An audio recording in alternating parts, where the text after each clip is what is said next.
Hello and welcome to the webinar. This webinar is going to go for about half an hour, and it is the right place for you if you're running a small business and your small business has now become more than just a job. It is becoming overwhelming and unfulfilling, and you are ready to step up to the next level. You're earning more, and it's time to get serious. So my name is Jacqui Brauman. I'm the principal solicitor and owner of TBA Law. We've got offices in Nagambie, Seymour, Wallan, Romsey and in Melbourne. And I'm also an accredited wills and estate specialist. So my specialty includes the structuring of businesses and the succession or exit from a business as well. And so that's a photo of me. So I am a real person, and because I am more than just a solicitor, I've got a photo down there in the bottom corner of my husband and my dog, and we enjoy a lot of fishing. So that was on Eildon in the spring, just over there for a night, sleep on the boat, a little bit of getaway time without phones and computers. So getting into it, when you start to grow, you may need to look at the structure of your business to see whether it's time to change or not. A lot of businesses start out as a sole trader or a partnership, which are quite simple structures, and they can take you so far. But once you're earning, $300,000 or $400,000 potentially, it's certainly not the best tax structure to keep your business in. So you may need to look at something more serious. Now, there are pros and cons of each of these structures, and if you email me afterwards, I'm happy to send you a comparison sheet of each of these structures with the pros and cons. And look, when you go to an accountant and you start your business, an accountant really does look at your tax objectives, but sometimes not many other objectives. So our comparison sheet also looks at control as an objective, succession, asset protection. So a few other things that may be important to you. As a sole trader, you are trading in your own name. You may have a business name, but the ABN is in your name. You have no asset protection because the business is you, and it is hard to have any succession in the business. You need to sell the business as an asset to someone else. It can't just roll on to someone. And if you pass away, often the business dies with you. So sometimes what you're building is not necessarily an asset. And it's similar with a partnership, because with a partnership, it's basically like two sole traders together as one. So the two people have the ABN in their name. It doesn't allow much income splitting. But once you start looking at a company or trusts, even more so, a company is an ongoing entity that continues even if something happens to you. So the business is more of an asset. It's also got the asset protection elements because the business is running in a company. If something happens to the company and the company goes insolvent, so long as you haven't done anything wrong as a director, you can't be attacked personally. So your own personal assets aren't at risk. So these are the main business types. And even for myself, when I started this law firm as a small business, I started in a company, but it's now getting to the point where I then had a family trust underneath it, but it's getting to the point where, because I want to bring in other people, a unit trust is more appropriate. Family trusts are more for families, but as soon as you want to run a business with third parties, you really need to look at something like a unit trust, which has specific numbers of units, like percentages per person. So you've got a defined ownership. Now, it's not difficult to move your business from one structure to another. So don't let that hold you back.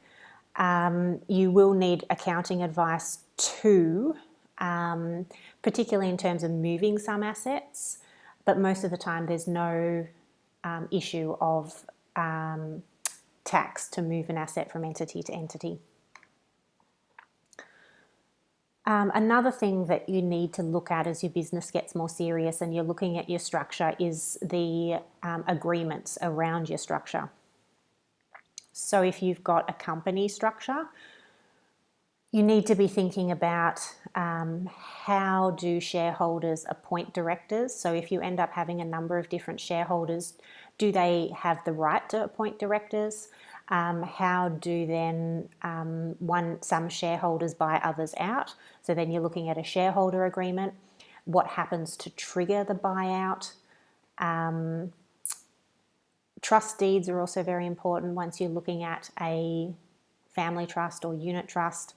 The trust deed runs the whole governance of the business. And even if you stay in a partnership, you really need a partnership agreement in place which determines how the relationship between the two partners, 2 or 3 or 4 even partners, work, and builds in some dispute resolution into the agreement before any dispute arises. Now, a lot of these agreements that I'm talking about are basically comprised of a buy-sell agreement. So we are looking at an exit strategy basically. So you are building an asset. You build an asset for a reason. You build an asset so that your family benefits from the value of that asset. So how do you realize the value? Do you sell it? Or if you exit and there's other partners, how do they buy you out? So the buy-sell agreement can be a separate agreement on its own, or it's built into these other documents. And then the components of a buy-sell agreement. So the main reasons you have a buy-sell agreement is to have a plan in the case that someone dies suddenly or has some kind of serious accident and they can't work. And also so the other partner who continues in the business has some control over who their new partner will be. So the scenario might be Bill and Bob, who run an engineering business together, and Bill has a car accident, quite serious, is in a coma, may die, or may have a serious brain injury, so is unlikely to return to work. So from his perspective,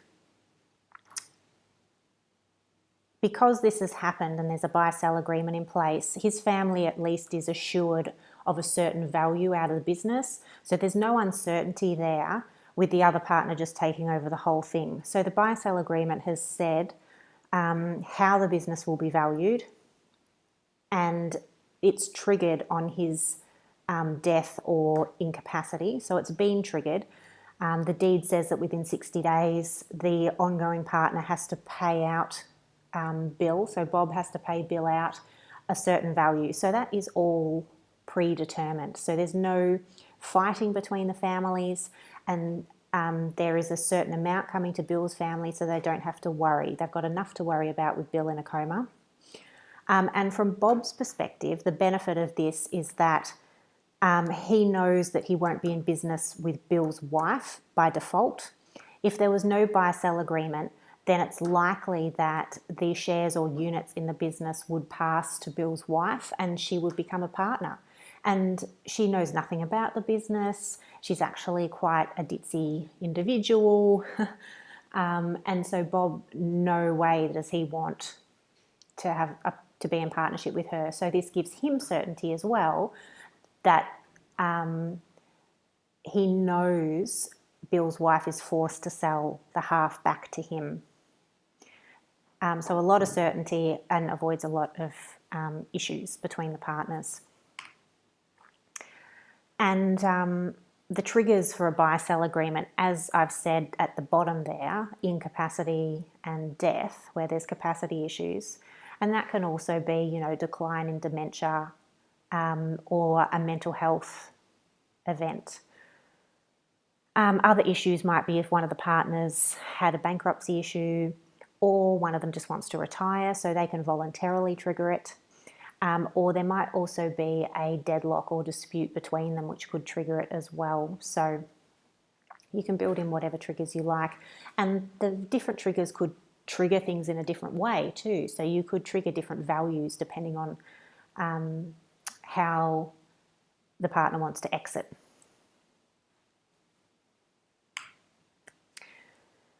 Now we are moving quite quickly, so when you're stepping up in small business, those are all the things you need to think about in terms of the structure and restructure of your business, getting serious about having proper agreements in place with your business partners, and thinking about your exit strategy.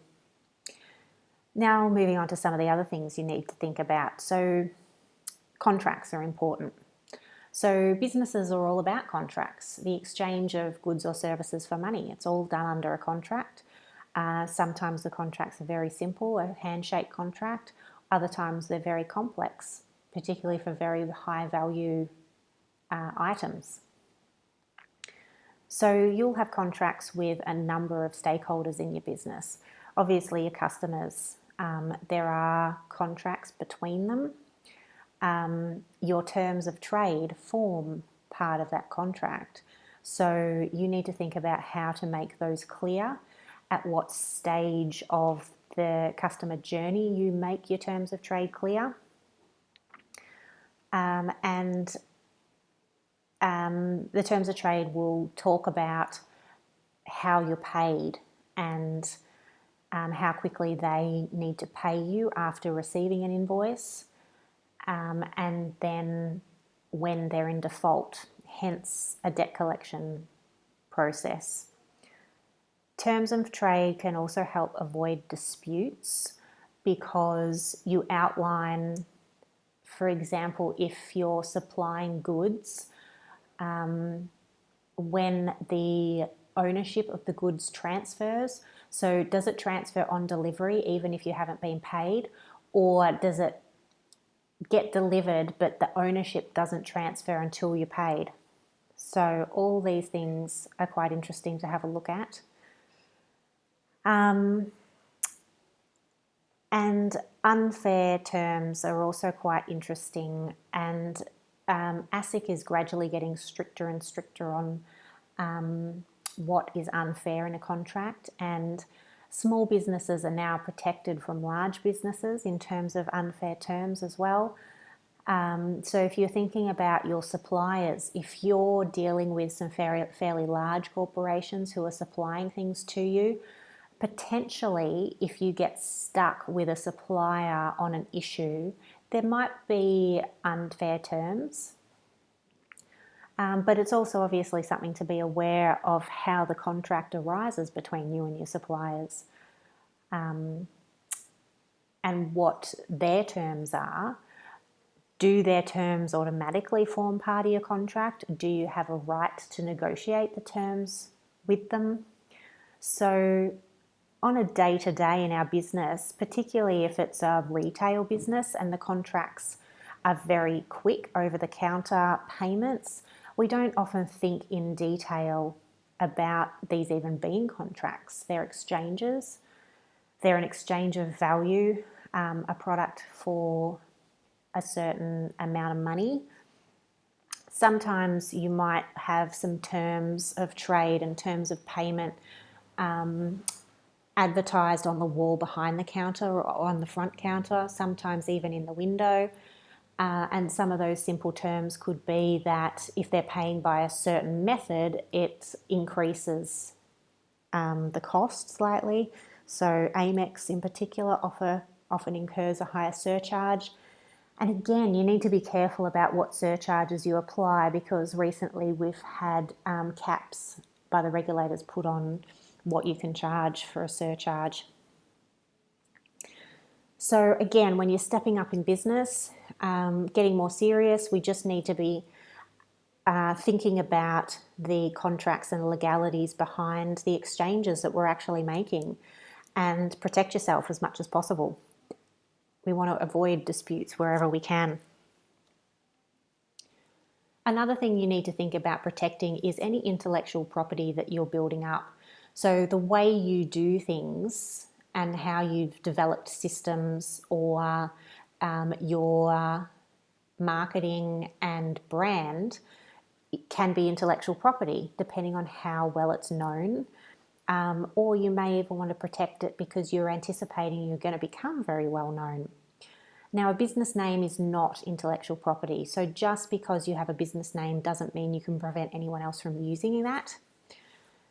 A trademark is really what you need to register if you want to protect a brand. And a brand is usually not just a word or a name, it's usually also the font and the colours that you use, and it applies to a particular category of business. So if you were ABC, for example, but you were ABC in construction and not ABC in childcare, you can register your trademark over ABC for construction, but someone else can call themselves ABC in the childcare space. Patents are something different again, intellectual property over something you've developed, and copyright. Now, copyright is something you don't actually have to register. It automatically arises under the law, whether or not you put the copyright symbol on it as well. And what your employees develop for you under an employment contract is often copyrighted to the business, not to the staff member. So you want to have some concept of what is valuable in your business. We don't want you putting up a whole lot of valuable information to the public and have it plagiarized. And particularly if you're growing a brand, it's a smart thing to register a trademark rather than just a business name.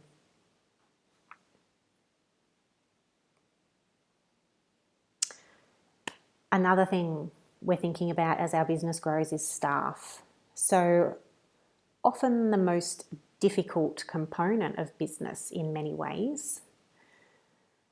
When you bring in staff, and sometimes your first couple of staff, you don't do this as well as you might otherwise, is to have some fairly rigorous contracts in place with the proper terms. You need to be paying them correctly. You need to know whether an award applies to your industry. You can have individual contracts, no worries, but the individual contract can't make the person any worse off than they would be under the award that applies. You could also try and have an enterprise agreement if your business is getting a bit bigger and have it apply to all staff. Enterprise agreements are probably a little bit more tricky because you need them approved under Fair Work. So generally, individual agreements are probably the way to go for small businesses. And don't just do things on a handshake and a whim. Really do set these things out and understand what the minimum obligations you have to your staff and what their entitlements are. So there are national employment standards. And you can have a look at all the Fair Work Ombudsman website. There's a whole lot of information there for small business. The national employment standards tell us how much leave employees are entitled to, for example, and you can't give them any less. The other thing to understand as well is about unfair dismissal and what laws apply to you and what don't. So small businesses have a particular code, so we're lucky enough that we have a simpler format, and staff have to work for us for 12 months before they're eligible to claim unfair dismissal. So we have some extra protections as small businesses because it can be quite onerous. But again, have a look on the Fair Work Ombudsman website. As a responsible employee of a growing business, you do need to be aware and take care of your team. And along those lines of taking care of your team, work health and safety or occupational health and safety is very important. Even if you're in an office like my business, you know, we've got to do our test and tag and our fire service regularly to make sure all of that's up to standard, ergonomics. And then obviously more other businesses are more and more complex, particularly tradies, for example. Certainly if you're climbing anything, or going into confined spaces like roofs. There's a whole lot of extra requirements. Now, you can get help with setting up some OH&S systems. The Small Business Commissioner in Victoria can help, particularly when the small business bus comes around. So watch out for those things, because you can get some free mentoring assistance through these services, and a couple of sessions with them, and a whole lot of templates and advice, particularly on OH&S. So do utilise what you can find for free. The problem as a small business owner is that you're so busy, you need to look around and make the time to find these resources and do it systematically. And once you move from being a sole trader, for example, where you don't have to pay work cover for yourself as a sole trader, and you move into a company structure, you need to be paying work cover for yourself and all your staff. So make sure you are properly insured. Work cover is invaluable if something does happen. And in the scheme of things, it's not as expensive as some components of insurance that you may have for your business. Public liability is also something very important. So check out your business insurance and make sure you have sufficient public liability insurance. So we didn't actually go for quite as long as I thought. Those are the main things that I wanted to talk to you about in relation to stepping up in your small business and making sure that your legals are stepping up with you. Now, if you want our help, we can give you a small business legal health check so that we can check over where you're at and give you some advice about your next steps. So you may even start doing some of these things yourself and then come to us for the restructure component. And as part of the restructure component, we do the legal health check.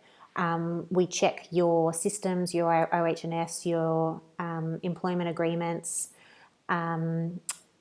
what you've registered in terms of business name, what your current structure is, and then we can work towards the new structure. Or if you get your new structure set up with your accountant, for example, if you move from sole trader to company, still come to us to get the shareholder agreement or buy-sell agreement in place. So we're doing our small business health check at a discounted price of $675. Come to us for one appointment, or we can do it over the phone. Send us all the information so we can have a look over all your documents, and then we give you a report with suggestions about where to go to next. At the end of this webinar, I will send you an email which will have a link to the form on our website that you can fill in if you're interested in doing your small business legal health check. So, again, my name is Jacqui Brauman. We're at TBA Law. Our main offices are Ngambie, Wallen and Melbourne. We've got Romsey as well as Seymour. And you're quite welcome to enter questions into the Q&A part of this webinar. They will be emailed to me. However, it will be easier if you reply to any of the emails that I send to you after this webinar finishes. So just reply. My email is also on the screen there, so if you wanted to jot that down and email me straight away, I will reply within 24 hours, so you'll get a fairly quick turnaround on your question. And look, as a small business owner myself, struggling with growth, I do understand. And the biggest change I saw in my business was when I started getting professional advice, particularly business coaching. As most of you would know, professional athletes don't work unless they have a coach. And what we are undertaking professionally is quite a feat. And so I think that at least one coach in your life that is not your accountant is valuable. And while TBA Law obviously does not do coaching, we do aspects of legal advice, and then we've got a couple of great legal business coaches that are in our network. If that is something that's going to help you step up as well, people that we work with. Another link that I will send you actually in the follow-up emails is a link to the Shine at Business webinar that I did with one of my previous business coaches and now a great friend, Diana Jacobson from Shine at Business. So I will send you that link as well. Hopefully that is of some use to you too. So I hope that you've got some ideas out of this webinar, that you have written down a list of things to do and check. And again, by all means, reach out and ask me anything that you need. Thank you very much, and hope to hear from you.